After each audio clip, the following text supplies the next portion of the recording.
All right, good evening, and yet again, good evening, y'all. You already know who it is, but I don't mind giving you a slight reminder. It's your best friend, your good Judy, your next door neighbor, your niece, your cousin, your nephew, and I've recently been promoted to great auntie.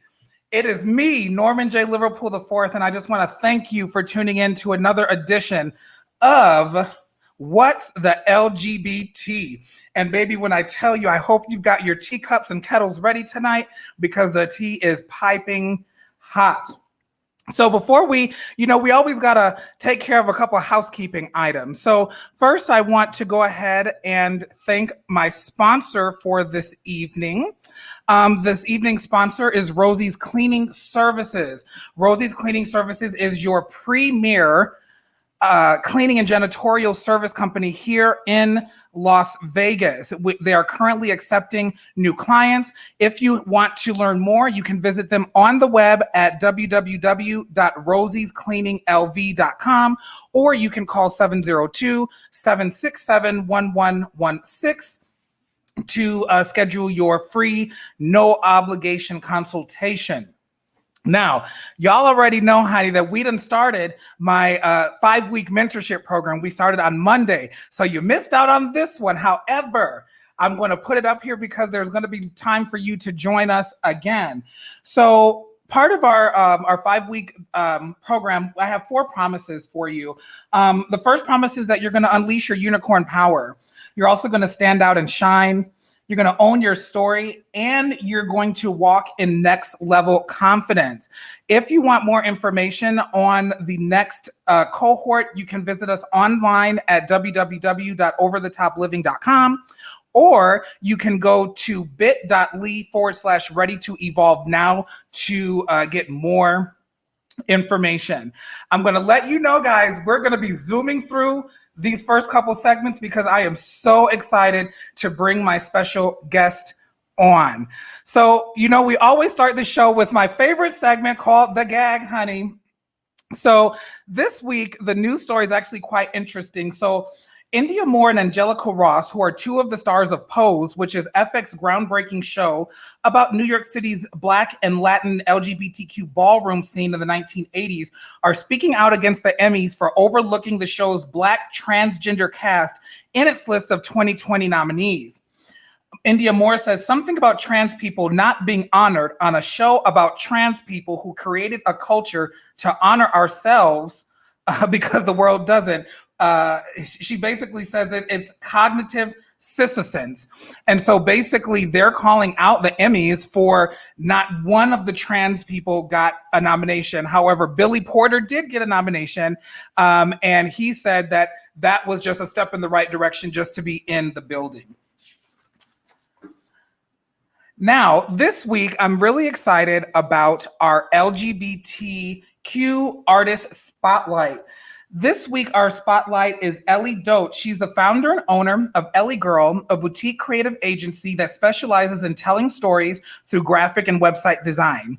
She is also the author of an upcoming memoir called Walking Towards Cordelia, a story of becoming and accepting and the journey to get there, which is her story of how she discovered her own identity as a queer transgender woman of faith and how that started the conversations that she's been having within traditionally non-affirming communities across the US. So again, we are shouting out Ellie Dote. She is a blogger, an author, and an artist, and we are highlighting her. Make sure you stay tuned for her book, Walking Towards Cordelia, which will be out later this year.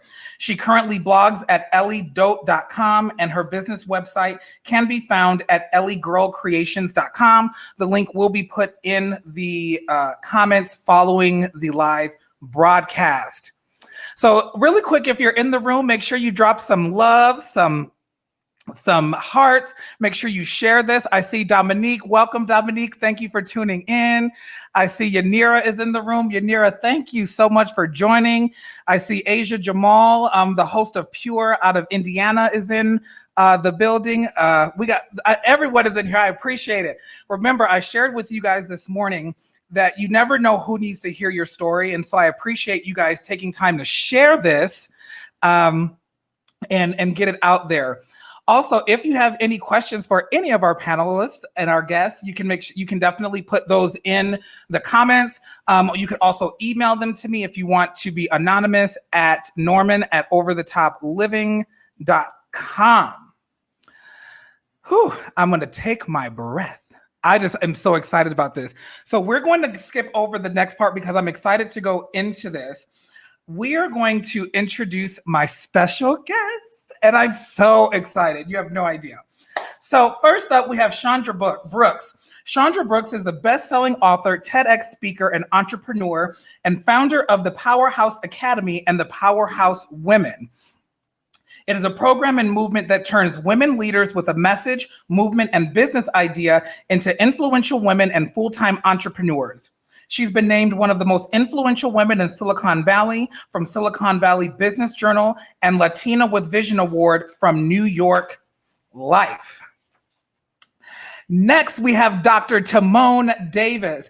Timone Davis is a cradle Catholic who was a pewster until she discovered that the uselessness of the church was because she wasn't giving anything of herself. After committing to do something, her life changed. Her first ministry was with the RCIA, where she not only welcomed others into the church, but also revitalized her own spirituality. After working for the Archdiocese of Chicago as the coordinator of Resil, Reclaiming Christ and Life young adult ministry, Timone launched Peace Centered Wholeness with her husband Orlando, where they are blending clinical counseling and spiritual companioning. In addition to running a business, Timone is the assistant professor in the Institute of Pastoral Studies at Loyola University, Chicago. In her spare time, she serves as the treasurer of the Black Catholic Theological Symposium.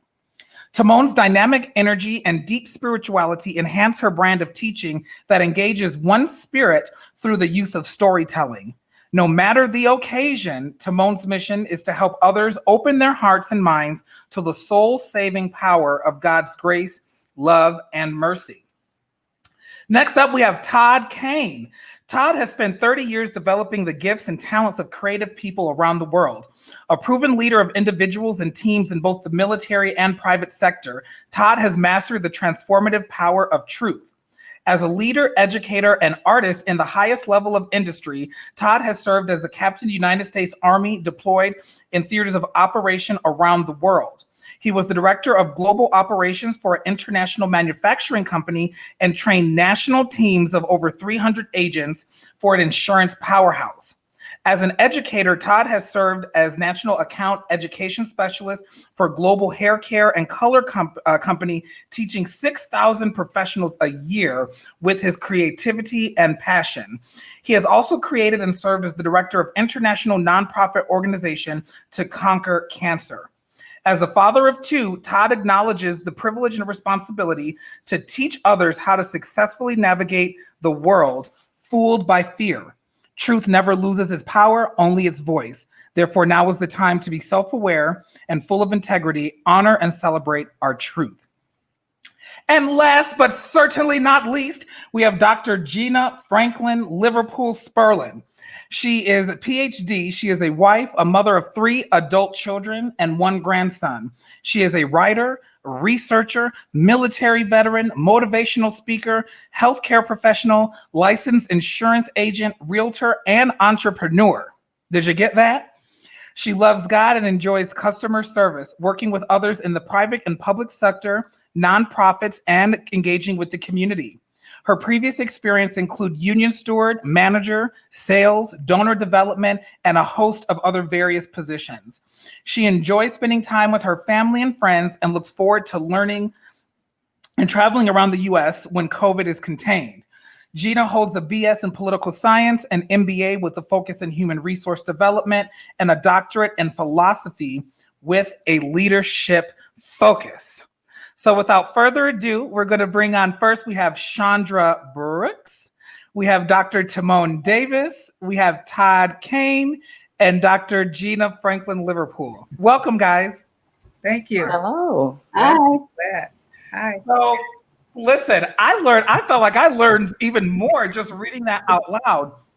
But before we go into the discussion, because I want to dive right in, I want to share some statistics with you.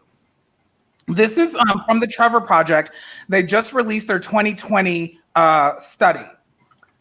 Among some of the key findings of this report from the LGBTQ youth survey, so again, keeping in mind this is youth, 40% of respondents seriously considered suicide within the past 12 months, with more than half of them transgender or non-binary.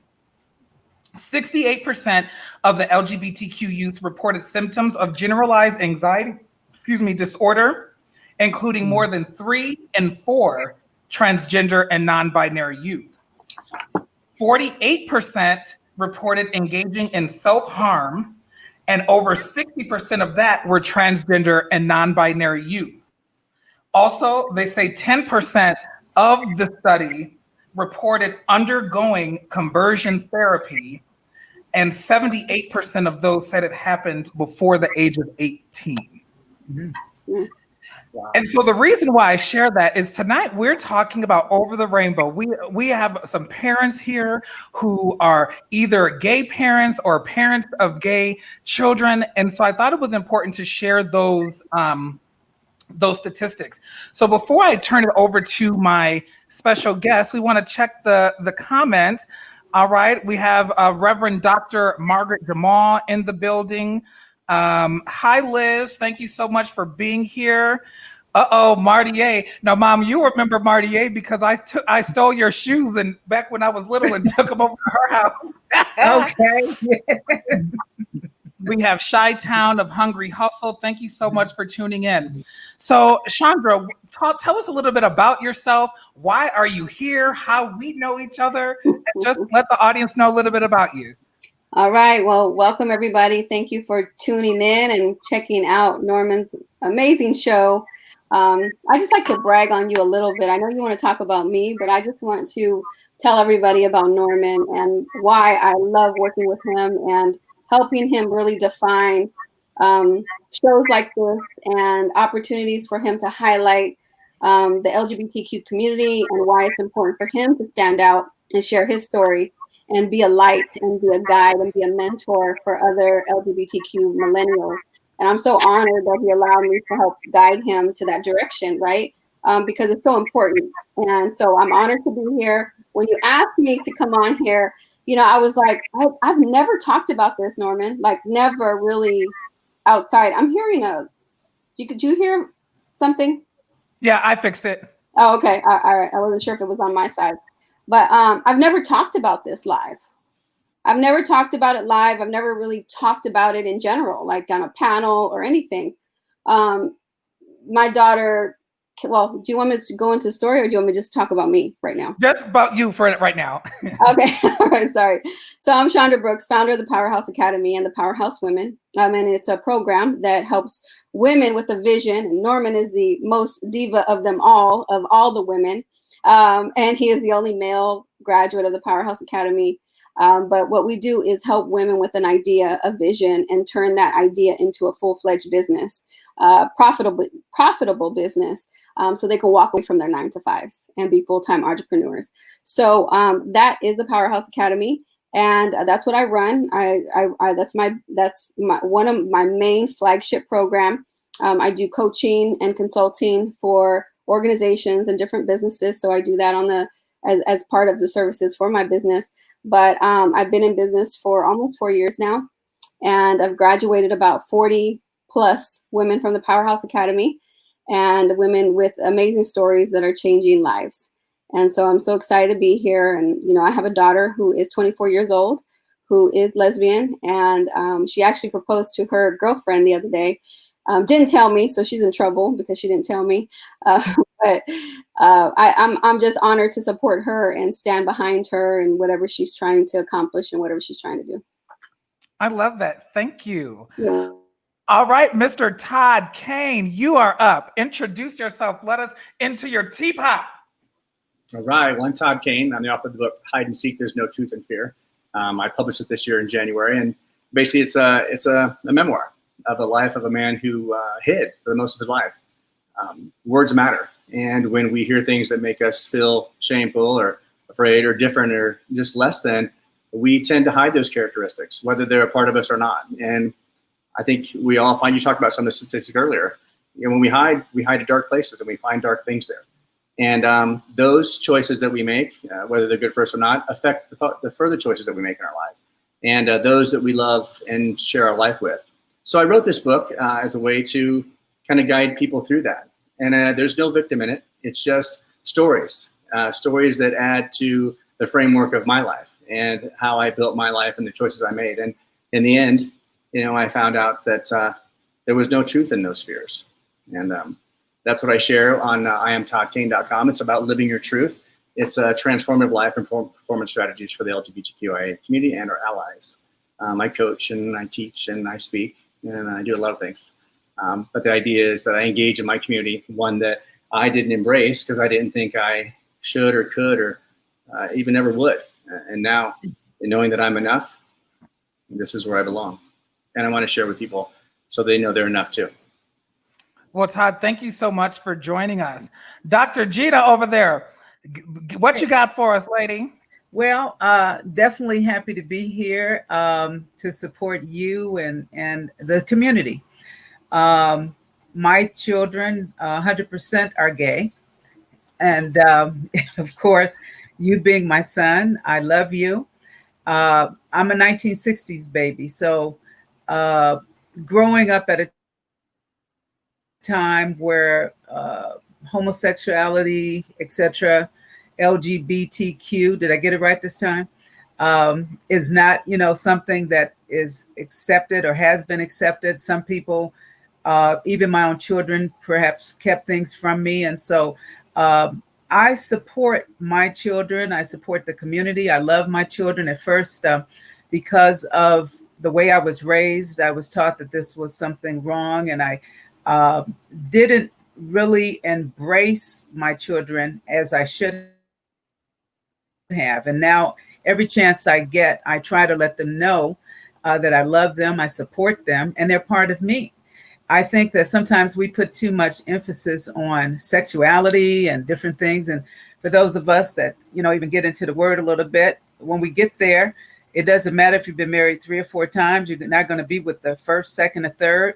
It doesn't matter about sex. We're going to be rejoicing. So judge not, or we won't be judged. So I have 2 beautiful children that I love very much. And unfortunately, I didn't embrace this, the lifestyle as I should have. And unfortunately, for a lot of other children, teenagers, and grown-ups, they don't have that support. So I'm glad to be a part of this because we're all important and we all deserve to be loved. I love that. Thank you, Dr. Gina. All right. Now, she didn't put the doctor on it, but I believe in this. When you earn that, I'm going to say it every time. So, Dr. Timone Davis, what you got for us, ma'am? You know, it's funny. I don't necessarily put the doctor on it because sometimes I like to sneak into the room. And when people don't know who you are and what you're all about, they tend to say a little bit more, and they can loosen up just a little bit. So now that I can sneak into the room, that's okay. But you know, first let me say to all of you out there, I am really only here because Norman asked me, right? So Norman said, "Look, can you come on my show?" And I was like, "Yep." What are we talking about? I mean, I didn't even know what he was like. I'm gonna find out what we're gonna talk about, but if you're gonna be on my show, we're gonna work it out. But when you start talking about LGBTQ, Lord, I struggle over. Y'all know it's a lot of initials. Let me say this: I come to the Catholic Church a fully functioning sinner, right? I that's who I am, and that's what I'm all about. But God loves me. And so with that understanding, I take that and that spreads all over everybody, right? And so when my son started discovering who he is as a gay male, I found that it was my job to help him. And I think it is important to help all of our children as they're discovering who they are. And I don't understand why we make a difference between gay children and heterosexual children. We're helping them all discover who they are, but we seem to get it twisted up in our own lives. And so because I was on my own journey of discovering myself as because I felt like, why am I in my 30s discovering myself? Like, what the hell is wrong with that? That's a problem. And so my driving factor for helping my son and then others is I don't want people to spin their wheels and get into their 30s and maybe their 40s and they're just trying to figure out who they are as person. And so my life work takes shape, if ever needed. God is quite God has me being quite flexible. So, I'm teaching graduate school now. I do retreats. I'm on stage talking about a variety of things, but it really boils down to how do we learn who we are as person and what that means lived. I think that's enough for now. Wow, that was, well, thank you. I'm gonna go ahead and unmute everyone else. Thank you all for sharing that. And I just want to point out that every one of my special guests is someone that means a lot to me. Obviously, my mama, love her. Timone was my high school religion teacher, and she met me when I was 13 years old. And we have journeyed all of these years. We have not lost touch, like after all of these years. In fact, she was just here to visit me earlier this year. And so I'm blessed by that. Chandra is my coach, and Todd has blessed me by connecting with him on Facebook and reading his book. So let's start the conversation. Oh, wait, I see you have a comment here, Timone, from Paula Berghauser. Hey, Paula, what's happening? That's my girl. She follows me. She supports me. She made sure I got my book done. Oh, good. So there seems to be like a theme of spirituality, religious tradition. So I kind of want to start there. And I'm going to let Todd start. So, Todd, how does, or if at all, does spirituality or religion, does that have any part in your story? Yes. I guess people say like you're a recovering Catholic, but every religion has its own following and structure. I felt like it was damnation without representation. I felt you could go, you can tithe, you can be there, but you're going to hell. And I felt, I don't know that there's a buy-in. So I withdrew. I was the child that when we would sing, "Yes, Jesus loved me," I would mouth it because I knew Jesus didn't love the fact. And in my mind as a child. So I withdrew and I just had conversation with myself. And it took me 50 years to realize I wasn't talking to myself. I was talking to God. Wow. And he or she was always listening to me. And I was always on the right path. But I had to find out on my own that I was enough and that I am perfectly and wonderfully made. Yes. My faith, my spirituality has always been strong, but I didn't consider it to be that because my faith was this idea of a religion that had a structure that I just didn't fit into. And you can change the rules and everything else, but it seems you go millennia and all of a sudden you just change your mind. I don't know. I think the Christ spirit in all of us has always been the same and always will be. And it's throughout pretty much every religion, all the same things. So for me, I had to learn that it is in me. I've always had it in me, but shame and other things made me think otherwise. And, to some of the comments, like your mother said, we did what we knew how to do. I didn't give my mother the opportunity or anybody an opportunity to know that I was gay because I didn't want them to know that part of me. I was an exceptional shapeshifter and an imposter. I was really good at it. And I became Captain Kane, and that was my persona. So I had all that. I did all these things. I think there's just 3 ways we hide. 1, we overachieve. 2, we withdraw. And 3, we exaggerate. And I did all of them exceptionally well. But in developing those skills that protected me from harm, I did harm to myself because I didn't allow people to really get the very best part of me. Wow. Yeah. Now, Chandra, earlier today, you posted on your Facebook and said that your daughter came out to you 10 years ago, and it was something that you weren't ready to hear, even though you already knew it. Can you walk us through what that felt like? Well, like I said, I already knew, but I wasn't ready to hear the words, right? I wasn't ready to take it in. And, when you think about your daughters, you're thinking about grandkids, you're thinking about, them getting married, the traditional way that we're programmed to think of marriage and a relationship is supposed to happen, right? So that's just was in my head. And like I said, although I already knew it, I just wasn't ready to embrace it. And when she really didn't tell me, it was just kind of like the situation that happened. And then I found out that way. But I just wasn't ready to accept it.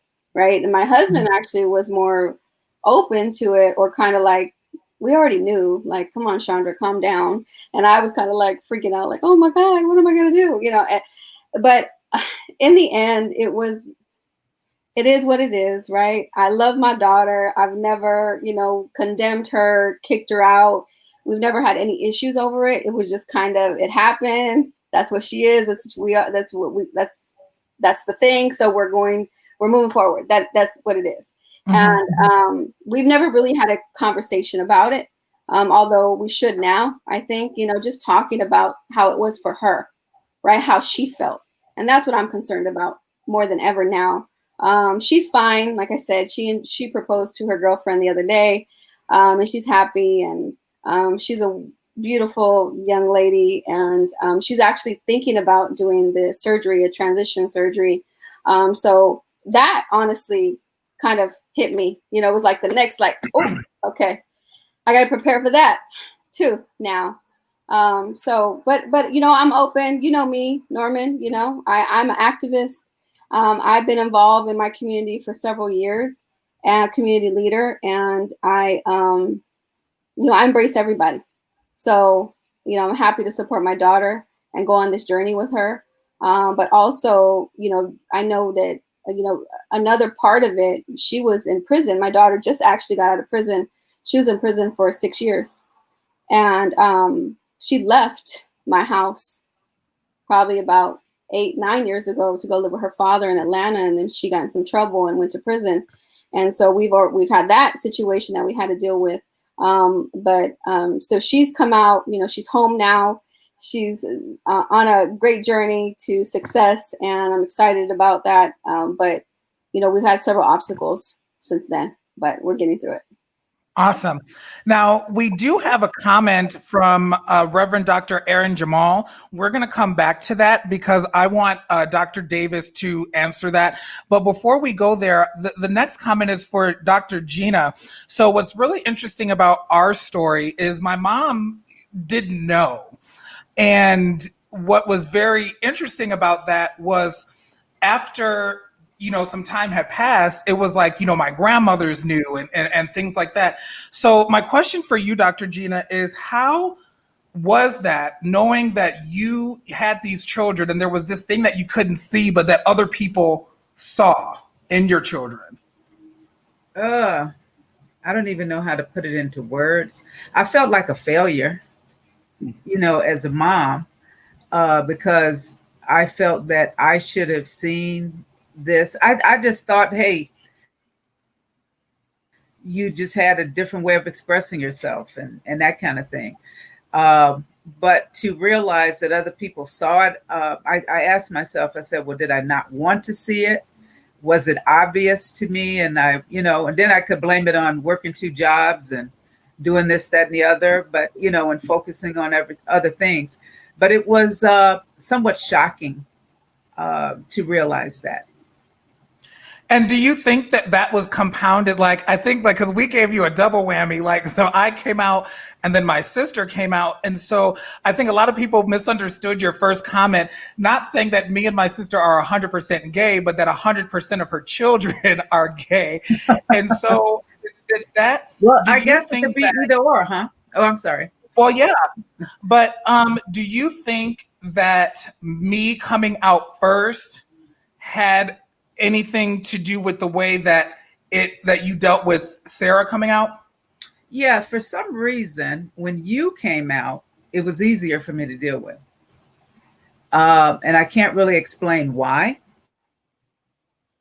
And then I blamed you for, not saying that you made Sarah gay, but, she learned how to read a book. I still got it in my closet. She learned how to read because you read the same book.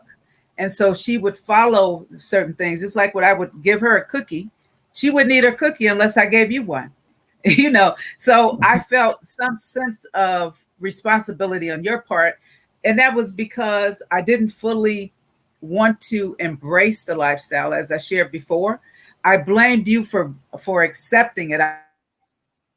I said, well, maybe if he didn't accept it, she wouldn't have done it. And then I blame myself. And, I even started asking you guys if you had been molested and stuff, because this is what I was kind of learned or trained to think, that something had to be wrong for you to become a gay man. Was it because you had a single mom? Was it because I worked a lot? Was it because someone touched you in the wrong way? But all of these things, I start thinking about the violin lessons and the guitar lessons and the taekwondo. Does someone harm you and you didn't say anything?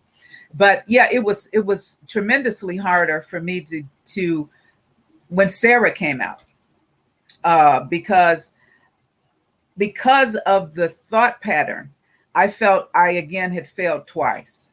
And I did, I wasn't able to accept it. And Uncle Tony was very instrumental in putting me in the right direction, because he was telling me, these are your children, you must, love them. They're yours. And I know both of you have tremendously great hearts. You love people, you take care of people, you're leaders at your jobs and so forth.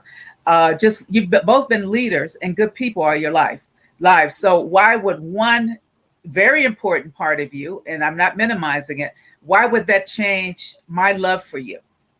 And something you told me a little bit ago, maybe some years ago, that you were always active in church and you felt that you couldn't be free to go and attend church.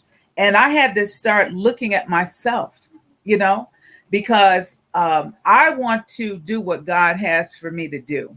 But I don't think traumatizing people, disrespecting people, putting people down is a part of what Jesus' story is.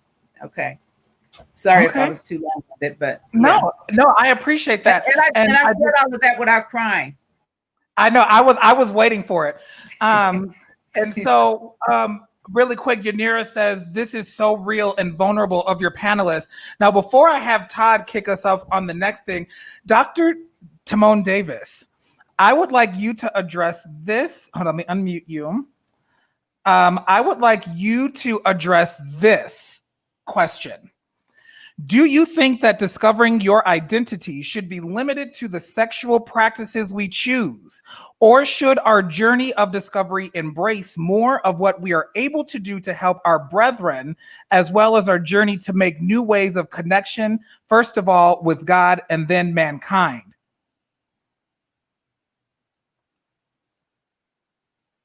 Man, okay. Leave that up there just for a moment. I got to digest that because that's a lot. There's a lot going on in that question.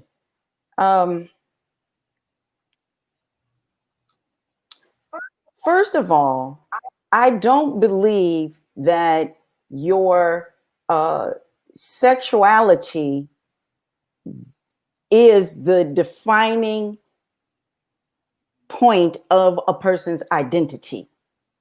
I think it's just one aspect of a person's identity, right?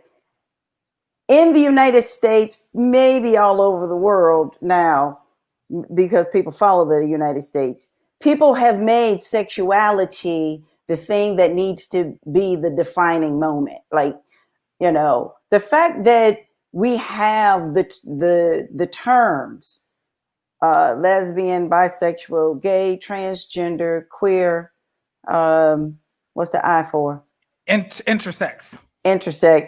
The fact that we have all of that. Why are heterosexuals not running around talking about, you know, they coming out of the closet as a heterosexual? You know what I'm saying? So I'm just mad about the whole thing because we're not up in arms about murder, sexual assault, gluttony. I mean, come on. If we want to get into the scripture and start talking about all of the stuff that we're not supposed to do, we don't seem to be, you know, firing people from jobs and not giving people benefits and not a lot. We don't seem to be doing any of that with the other whole list of things that are there in scripture, if you want to say all of this is in scripture. So now why are we choosing who somebody loves? See, for me, the whole bottom line is we're talking about people who love, right? And so now because you love somebody opposite of what I have been programmed, now all of a sudden I'm supposed to exclude you like leprosy. And so I just have a whole issue with that, because if we are all made in the image and likeness of God, then, you know, when you read that, there's nothing in that about your sexuality when you're made in the image and likeness of God, right? But if we're going to do that, then we got to start saying stuff about ethnicity. We got to start saying stuff, you know, about women in general. I mean, we got a whole list of stuff. So first off, your identity is not wrapped up in your genitalia. That's where I'm at with that first part of it can't be limited, right? Our journey of discovery to embrace more of what we're able to do to help our brethren. So I can't help my brethren until I help myself. So if I have a crappy relationship with myself, as Todd was talking about earlier with, you know, the 3 ways that you deceive yourself, I was a person who wore masks, and I was very good at it. And probably because I was good at it, I could identify people who were wearing masks for whatever reason, and people were wearing those masks. So I think first we have to come to fall in love with ourselves and to understand that it is not selfish to love yourself. My father, before he died, used to say this all the time. You say, Daddy, how you doing? I'm fine, good looking, and well, walking around blessing the world.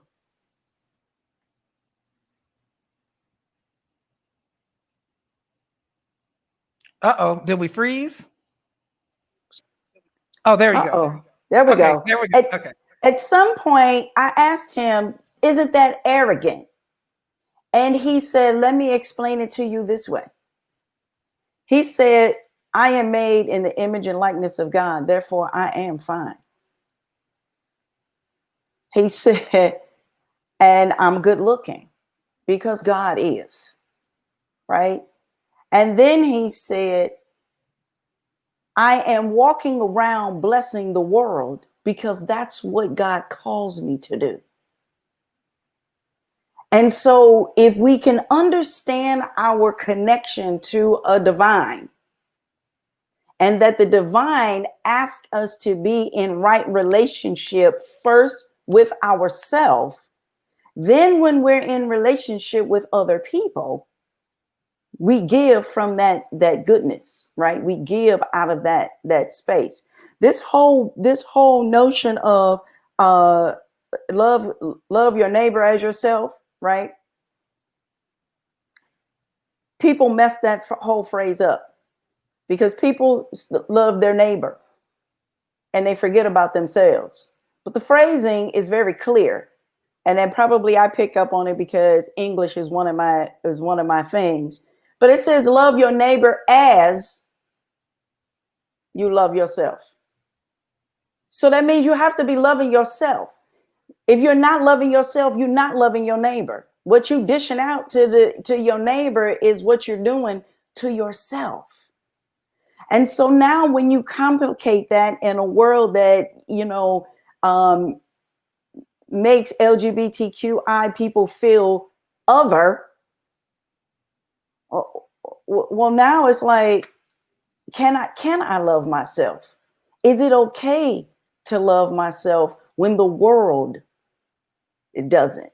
So one of the things that I worked really hard with my son was I needed him, no matter what the world was going to say and do to a Black, gay person, I needed him to know that I loved him. And I love him almost as much as God loves him, right? And I wanted him to know that I was not putting myself on the equal plane with God, and that God created him for a purpose. And part of that purpose was love. And so I was whispering that in his ear constantly. There is nothing that you can do that is going to stop me from loving you. And I am going to profess that to the world. Because the other thing I realized was that him coming out was not about him. It was the reactions was about me. And if I really love my child, then this is about my child. And you know what's so interesting about what you were saying, and I want Todd to chime in on this and I think that this is something that's a very prevalent theme in his book. So Todd, I would like for you, your book is called, your subtitle is There's No Truth in Fear. And, Dr. Davis was talking about loving yourself, loving your neighbor as yourself. So in your journey of discovery, it's almost like the reverse, because you have your children and now you're coming out, right? So how was that mind shift for you? Because I think a lot of times we think about, kids coming out to their parents. But this is a different type of shift. So how was that for you? Well, kudos to my ex-wife, their mother. And basically, if there's a life partner, that's mine in life, my Jennifer. And she helped. I was in a place where my children were young, 7 and 2. So, and I carried that with me for a long time. And there was no gay dad role models. I mean, unless you count the guy on the Brady Bunch, but he wasn't out either. So I didn't know what to do. I just kept the mask on, and I just kept hiding and thinking, I'm going to make this happen, and I'm going to do my best. But really, a lot of it fell to her. She was there. I was there every weekend, but she was there every night. And I remember Madison was in the car with me and a man I was dating on one of the weekends, and she said, "Now, so you used to love mommy, and now mommy loves Robert, and you love Andrew." Yeah, I got it. And I didn't know what to say. I just kept driving. I'm like, okay, you. They perceive things. They're very perceptive. Children are very perceptive. And I think the important thing is to keep having the conversations. I didn't have the conversations. I was still afraid to. I was ashamed to. I didn't know how to. A lot of the conversations Jennifer would have with him, and she would tell me what to do, when to do, how to do it, and why to do it, and I would do it because I trusted her. She knew where I was at in this situation, and she knew that I had all these stereotypes and archetypes that I was struggling against. And the idea of the hide and seek, some things you couldn't even face. But I rolled with it. And then when I had a question, I would ask her. And eventually I got the hang of it and started feeling more confident as I got my footing, financially and everything else. But it was very difficult. I didn't know how to be a gay dad. And then many times I didn't really want to be. And I'd go to school with them or drop them off. I'm like, make sure I didn't look too gay. Or, I would be hyper masculine. And I would, and I think at some points I was tough on my son too, because I was exaggerating these things. And I look back on that and I had to forgive myself for those things. We do what we know how to do. And I think it's interesting. Dr. Timon was talking about LGBTQIA and everything else. And I think that the United States has an incessant need to label and to categorize and to stratify and everything else. And then the world follows us erroneously. Many countries don't think it's that big of a deal until we throw it on them. I know at a time when we constantly need to have an identity. Like nobody really knows or expresses who they are right now. We're just kind of whatever. And it's now more than ever, it's important for us to define when we hear something and we feel it, we need to incorporate that. Is this part of who I am? Is this part of my belief system? Is this my truth? And then live that truth and speak that truth. And if we start to do that, that authenticity will inspire authenticity in others. I think right now we're just hurricanes of emotion. And I think when we're emotional like that, there's no logic. We need to take this time. I think COVID is just that. I think it's one giant time out. I think God said, look, you all go in there, and when you can hug yourself, you can come out, like my mom said. Well, I love that. we ain't coming out anytime soon. But that's made a lot of us go inward. And hopefully in there, you've connected with what it was like to have dinner at the table with your kids and to have that conversation with your spouse and to say, I didn't really like what I just saw on TV. How'd you feel about it? Instead of assuming and just spinning off and reacting at 8 o'clock at night to something you read at 6 o'clock on Facebook in the morning. Right. I love that. And so we have a couple of questions for other panelists. So Chandra, here's a question for you. And this is from Mo Turner. And so how do you help a parent, or what advice you would have to a parent to be understanding towards their child's decision to be with the same sex? And I'm going to edit that to say to understand their child's. I don't like the word decision, just me personally. But how do you help that parent come to terms and understand that their child is LGBTQ plus? I mean, I love what Dr. Timon was saying because it's true. I think I've never been asked this question, right? So nobody's ever asked me for my advice. So I haven't been able to even offer any advice in that way. But what I would say is, that doesn't define who our children are as a person, right? That who they love and who they choose to love doesn't define who they are. We need to look at them as a whole person, right? And look at them and love them for them. Just like your mother said too, Dr. Gina had mentioned, she had to come to that realization, right? That didn't define you because you were gay and you loved men. That had nothing to do with the type of person you were. So I think that's how if I was approached, if somebody asked for my advice, that's what I would say is really love your child for who they are as a whole and not for a piece of them, which is a small fraction of their life and what they do and who they love. But I think even Todd said it's really, or I don't know if it was Dr. Timon or Todd, but about love, right? I think to me, when I think about the LGBTQ community, I think about love, right? It's not about like we're tearing people down and hurting and harming people. It's all love, right? So at the end of the day, I would tell a parent to embrace it and to talk to your kids and just be honest. I think at the end of the day, honesty is what we need to sit down and be honest with our children and say, this is how I'm feeling, right? This is truly honestly how I'm feeling. How are you feeling, right? And just talk back and forth and hear each other out. Hear how they're feeling. And I think that no parent wants to hear our children hurt. No parent wants to hear our kids say, I'm sorry, I feel like I disappointed you, or I feel ashamed or anything. We don't want to hear that, right? So I think that'll really change the perspective of a parent if they just listened, right? If they just listened to them and opened their heart and heard what they had to say and then be honest from their heart as well and understand that they need to come to terms and just love each other at the end of the day. I love that. Thank you for sharing that. And it's funny that you mentioned ears because the next question is for Dr. Gina. And my mom, I remember when we were growing up, her and my grandma would always say, you have 2 ears and one mouth. And so, Dr. Gina, this question is being asked of you of Rick Lockhart. And it says, Dr. Gina, how were you able to combat the struggle of your previously trained mindset? And I'm going to preface this is, so a lot of people may not know that my mom is a veteran. And so when you're talking about mindset, you're talking about training, that is really part of who she is, even at the basic level, because she lived this lifestyle where you have a mindset, a way of doing things that you're trained to do. So Dr. Gina, how were you able to combat that struggle of your previously trained mindset? Well, and thanks for prefacing that, Norman.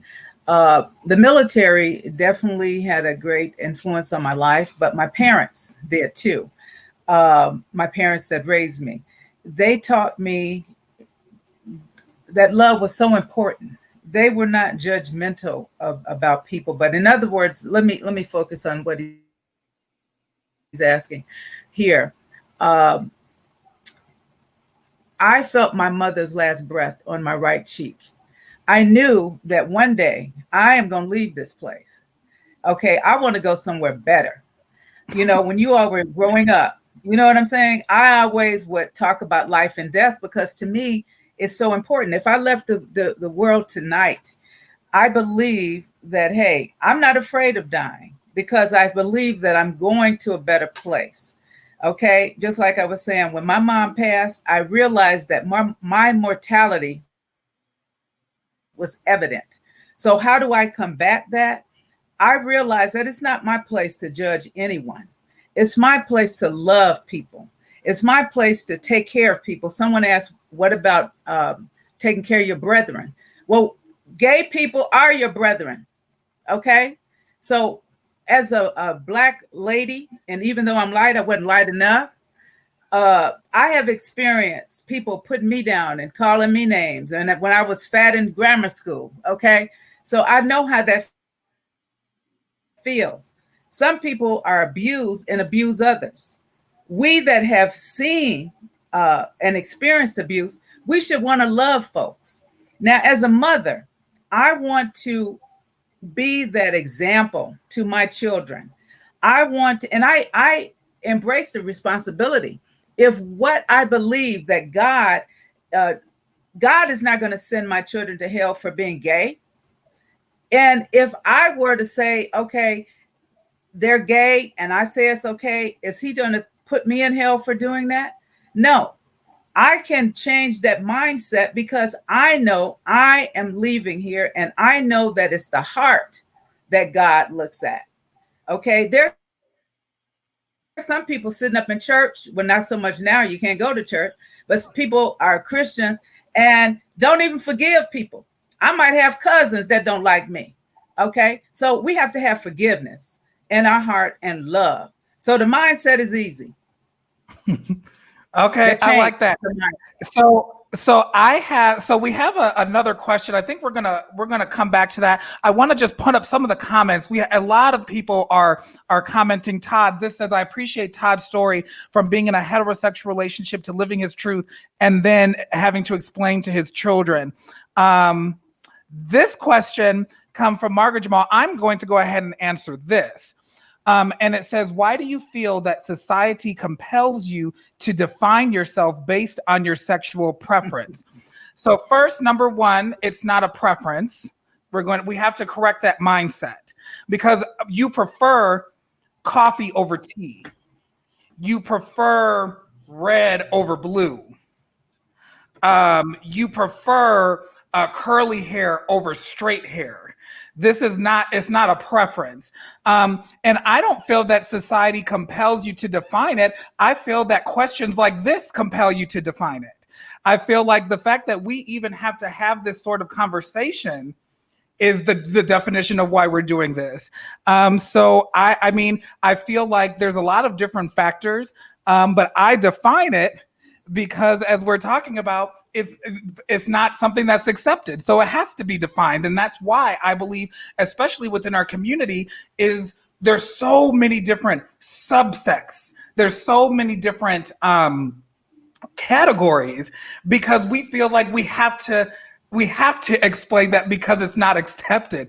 And the thing about it is like I was telling someone the other day, I don't care who you lay up in the bed with, just like you shouldn't care who I lay up in the bed with.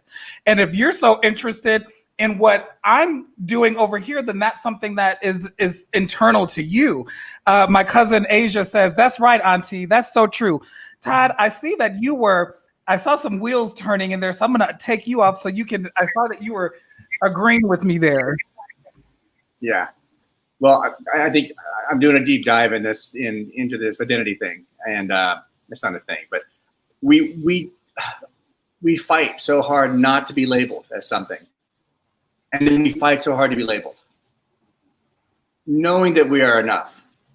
It should be enough, but we are in a society that doesn't make that happen.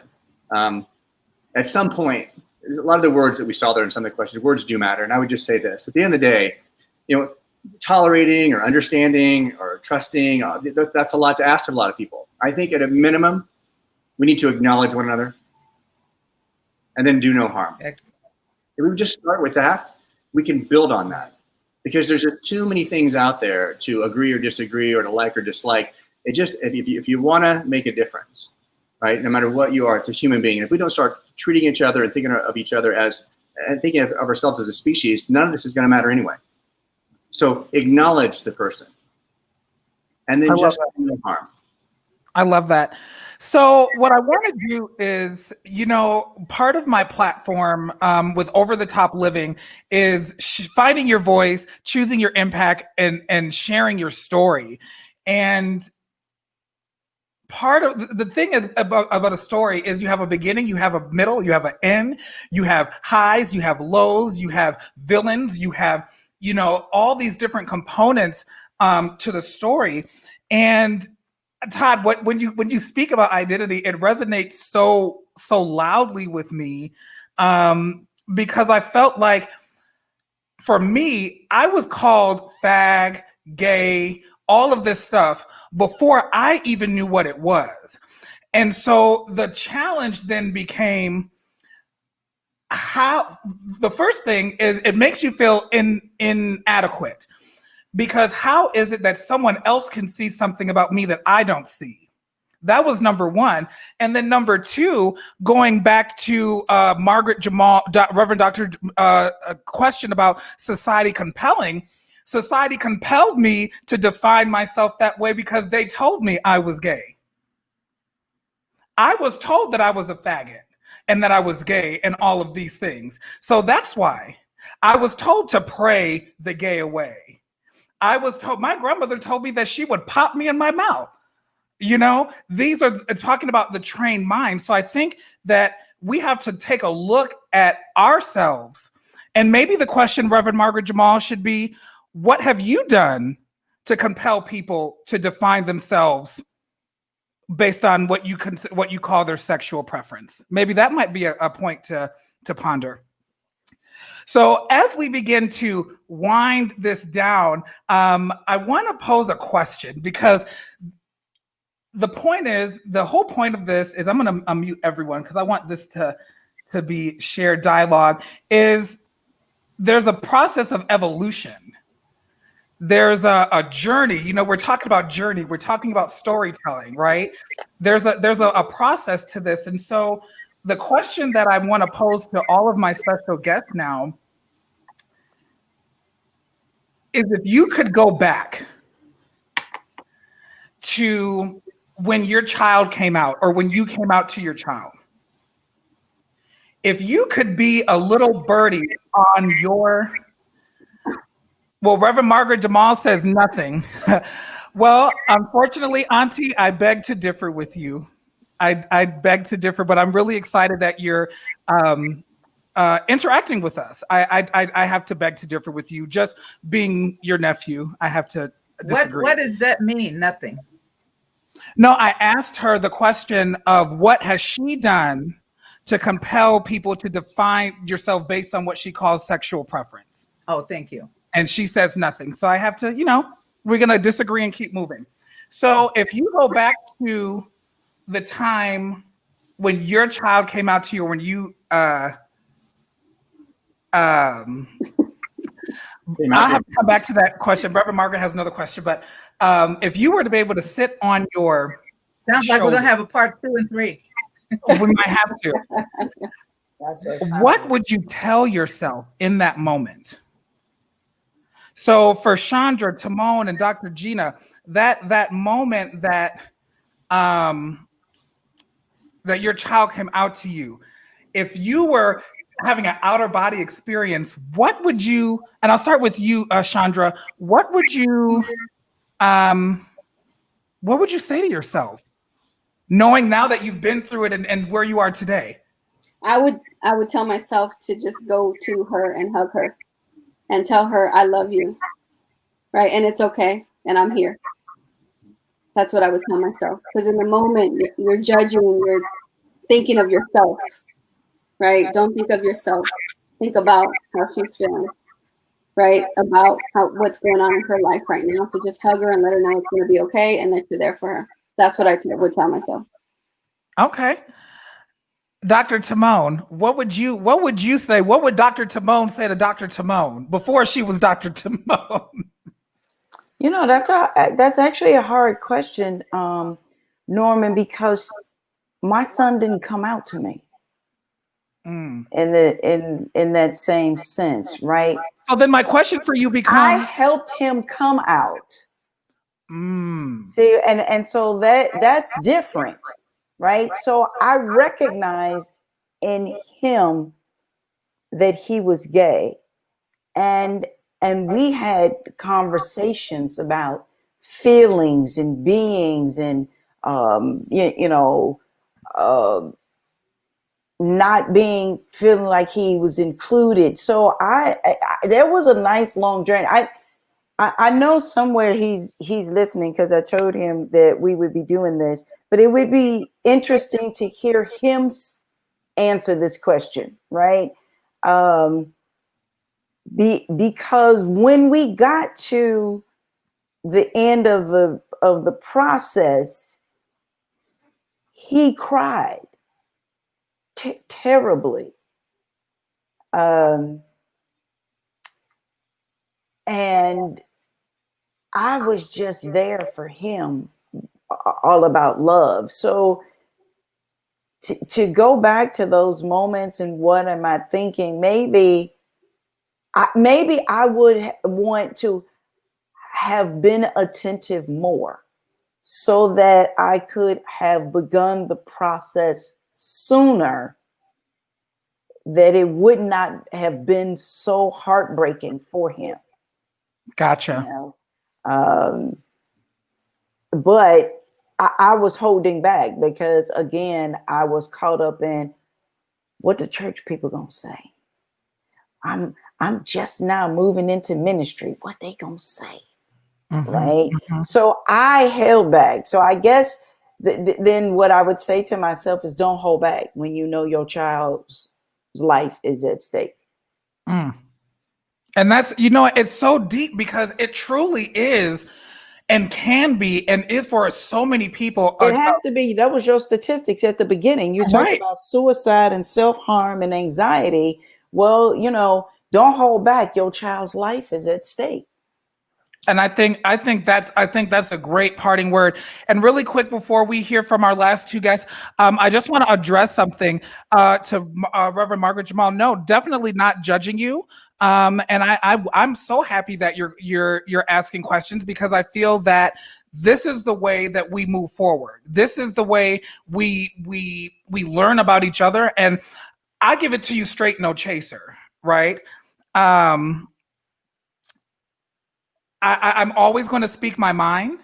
That might not have been the case years ago, but I feel that as we're all in an adult space now, that we can ask these questions. And so, no, to answer your question, I definitely am not judging you. There's nothing but love for you. But when I feel a certain way and that's my truth, then I'm going to address that. And like Asia says, she said she definitely feels there should be a part 2. She feels Reverend Margaret Jamal has some good questions. I'm curious myself. I welcome that. And if Reverend Margaret Jamal or Reverend Aaron Jamal would love to be a guest on my show, I welcome that as well.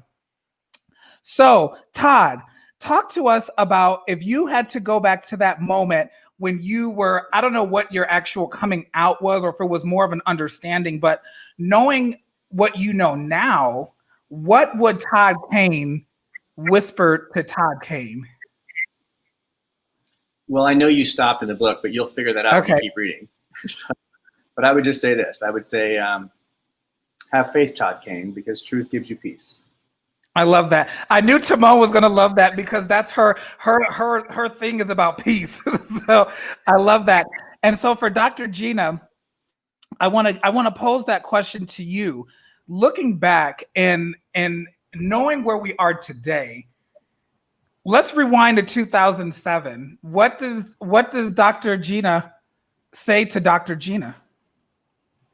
2007. Well, I can be that. I can think about the birdie on my shoulder, or whatever. I don't know if it's necessarily going to include a year. I would have wanted to be more attentive and notice what you were going through or experiencing, I should say, as well as Sarah, because as you asked me earlier, how did I feel when other people knew and I did not? So there's so many good parts to you and Sarah that I think people need to stop looking at the sexual part, like the question about identity and sexual. The reason why it comes up is because people put us in that position. Heterosexuals get a pass, okay? But heterosexuals out there sinning and been sinning and cast the first stone, okay, do that. So how would I feel? I wish I could have been there more for you, so you wouldn't have had to absorb as much hurt and feel that you had to hide and so forth. I wish I could have been better with that. But I thank God that I lived long enough to experience this moment. You see, that's why I look at life like life and death. Had I left here before this moment, I wouldn't have had that chance to say, I love you, I appreciate you. The mayor of our city here in Chicago is gay. Okay. Do we look at her because she's gay, or is she a lawyer? She's a prosecutor. She's a mayor. How about Anderson Cooper? How about Don Lemon? Okay. And many others. How about Norman Liverpool? Why do we look at this as such an important part of a person's being? I think it's another distraction from the enemy to separate us. And so we need to love. If we feel that this is so wrong, I want the Christians in the community to show me where it's wrong. And I want them to show people the love, if you feel that I'm doing something wrong, love on me. So I want to hear from you rather than ignore you. You know, I want to hear about the love. And getting back to your original question, I wish I could have been a better person, not just a better mother, but a better person to be there for my children. And I thank God that I don't understand everything. I'm learning too, but I thank God that you guys didn't push me aside, because you could have done that as well. And if I get loud or emotional, I don't think we should criticize people and put people in a box. I think we should love people. You know, was a time that I didn't understand how people would compare being African American or black, brown, and green or whatever to being homosexual. But now I understand it more so even tonight, you know, because people feel that black folk wasn't going to heaven. They felt we were less than human. Okay. And these people were in the churches and so forth. And so the thing about it is, let's love one another. Let's embrace one another. When a person does that, when I see the ministers loving on the people in the LGBT community, then I can listen to you. I can't listen to you with your hateful self. Listen, well, I think, thank you for that. And then Todd has a parting comment for us, but thank you for that, Mom. And one thing about my mom is she's a very passionate person, and sometimes I'm like, why are you yelling? But it's not coming from a place of yelling, but she is a passionate person, and to me, it's such a beautiful thing to be able to see this passion, because for us to be where we are today is nothing short of a blessing. So thank you for sharing that, Dr. Gina. And then Todd, what was your comment? One really important thing. We also have to take the time to teach people how to use their words. Words matter. And by people engaging, like some of the questions that we had here, even though they used a wrong word or a word that didn't fit, might it better suit us to say, you know, I hear what you're saying, but if you would have perhaps phrased it this way, I would have taken it like that. Because sometimes they just use a word, they really don't know what it is. And then all of a sudden we get spin off and we're into this whole mess, and they didn't mean it that way. Not necessarily that's the case. Some people mean exactly what they say, but I think it matters. It really matters, particularly today when words matter and people are using all kind of words and whatever, to say, you know what, I hear what you're saying, but perhaps if you said it this way differently, or if you approached this way, it would be more effective. Because we also have to teach people how to treat us and teach people how to use a language that works best for us. And we're not doing that. We're just reacting emotionally. So I just want to make that point. Words do matter. And I appreciate that, Todd. Now, if you want to connect with Todd, you can visit IamToddKane.com. His book, I want to show it here because I have my copy. His book, Hide and Seek, There's No Truth in Fear, is available on Amazon and Barnes & Noble. And I actually encourage anyone that wants to start to join a book club. I have a few people that want to start reading this book. So if you're interested in joining our book club, definitely reach out to me. Also, I want to let you know that if you want to get in contact with Chandra Brooks, and let me tell you, this is a badass lady, okay?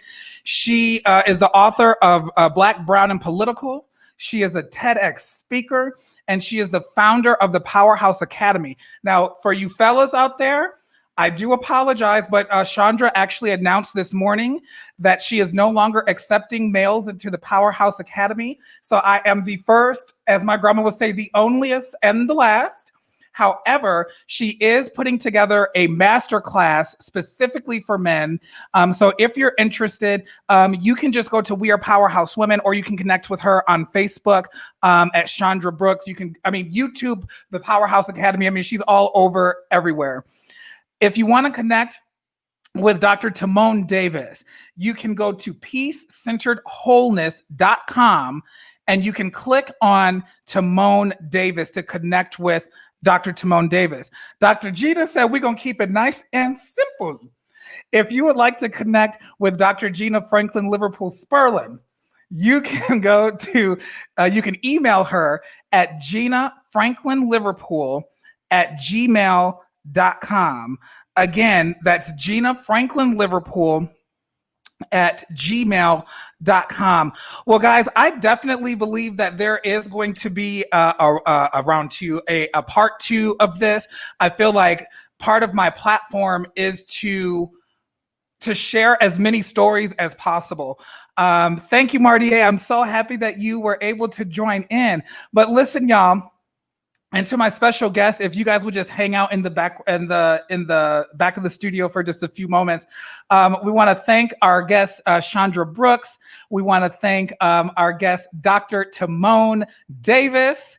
We want to thank Mr. Todd Kane. And last and certainly not least, we want to thank Dr. Gina Franklin Liverpool Sparlin. She's on a mission to collect these last names, and we're just so excited to have you. But y'all, you already know who it is.